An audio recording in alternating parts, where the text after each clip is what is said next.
کہ آپ کو تو جھوٹا نہیں کہتے، آپ کو تو صادق اور امین کے لقب سے پکارتے ہیں۔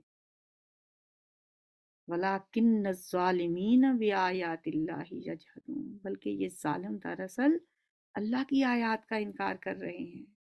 آپ سے پہلے بھی بہت سے رسول جھٹلائے جا چکے ہیں، آپ یہ نہ سمجھیں کہ صرف مجھے ہی جھٹلایا جا رہا ہے، مگر اس تکذیب پر اور ان اذیتوں پر جو انہیں پہنچائی گئیں انہوں نے صبر کیا۔ فَصَبَرُوا عَلَىٰ مَا كُذِّبُوا وَأُوذُوا حَتَّىٰ أَتَاهُمْ نَصْرُنَا، یہاں تک کہ انہیں ہماری مدد پہنچ گئی۔ اللہ کی باتوں کو بدلنے کی طاقت کسی میں نہیں ہے، یعنی اب بھی ویسا ہی ہوگا، اور پچھلے رسولوں کے ساتھ جو کچھ پیش آیا اس کی خبریں آپ کو پہنچ ہی چکی ہیں۔ تاہم اگر ان لوگوں کی بے رخی آپ سے برداشت نہیں ہوتی تو اگر آپ میں کچھ زور ہے تو زمین میں کوئی سرنگ ڈھونڈ نکالیں یا آسمان میں سیڑھی لگا لیں اور ان کے پاس کوئی نشانی لانے کی کوشش کریں، کیونکہ بار بار ان کا یہی مطالبہ تھا کہ ہمیں کوئی معجزہ دکھایا جائے۔ کبھی کہتے اس احد پہاڑ کو سونے کا بنا کے دکھا دیں، کبھی کہتے کہ یہ کر کے دکھا دیں، کبھی کوئی معجزہ مانگتے، کبھی کوئی معجزہ مانگتے، اور اللہ نے بھی بتا دیا تھا کہ انہیں کوئی معجزہ نہیں دکھایا جائے گا مطالبے پہ۔ بغیر مطالبے کے تو اللہ تعالیٰ نے بے شمار معجزے دکھائے آپ کو، جیسا کہ پہلے بھی میں نے آپ کو بتایا کہ جب کوئی قوم کوئی معجزہ طلب کرتی ہے اور اس کے طلب کرنے پہ معجزہ دکھایا جاتا ہے، پھر اس کے بعد اس کے بچنے کے چانسز ختم ہو جاتے ہیں، ان کی پھر مہلت ختم ہو جاتی ہے، پھر ان پہ عذاب آ کے رہتا ہے۔ جیسے صالح علیہ السلام کی قوم نے اونٹنی کا معجزہ مانگا، اور جب انہیں معجزہ دکھایا گیا پھر نہیں مانا تو پھر نہیں بچ سکے۔ تو اللہ فرماتے ہیں پیغمبر ہم کیسے ان کو عذاب دیں جبکہ آپ ان کے اندر موجود ہیں۔ سبحان اللہ، یہ آیت بھی دل پہ لگتی ہے جا کے کہ اللہ کو کتنی محبت تھی اپنے پیارے پیغمبر سے۔ آپ ان کے اندر موجود ہیں، میں ان کو کیسے عذاب دوں؟ اور یہ معجزے مانگ رہے ہیں، میں تو انہیں کوئی معجزہ نہیں دکھاؤں گا۔ آپ اگر ٹھیک ہے، پھر اگر آپ نبی صلی اللہ علیہ وسلم کا بھی دل کرتا تھا نا کہ اگر ان کو کوئی نشانی دکھا دی جائے تو شاید یہ بات مان جائیں، شاید یہ جو کہتے ہیں کہ اگر آپ ایسے کر دیں تو ہم مان جائیں گے، اگر ایسے کر دیں تو ہم مان جائیں گے، اگر اللہ نے کوئی نشانی دکھائی دے، میں نہیں، ایسا نہیں ہوگا۔ اگر اللہ چاہتا تو ان سب کو ہدایت پہ جمع کر سکتا تھا۔ آپ ہدایت کی خاطر چاہتے ہیں نا کہ کوئی اللہ ان کو نشانی دکھا دے، تو ہدایت تو اگر اللہ چاہے ان کو ویسے بھی دے سکتا ہے۔ لہٰذا آپ نادانوں جیسی باتیں نہ کریں۔ فَلَا تَكُونَنَّ مِنَ الْجَاهِلِينَ، جاہل اردو میں تو اور معنوں میں استعمال ہوتا ہے، عربی میں اس کا معنی ہوتا ہے نادان ہونا۔ فَلَا تَكُونَنَّ مِنَ الْجَاهِلِينَ، سبحانک اللہم و بحمدک، اچھا نہیں ہے ابھی اور ہیں آیات، اور ٹائم تو ختم ہو رہا ہے۔ چلیں ایک آیت اور پڑھ لیتے ہیں، باقی کل والوں میں شامل کر لیں گے۔ دعوت حق پر لبیک وہی لوگ کہتے ہیں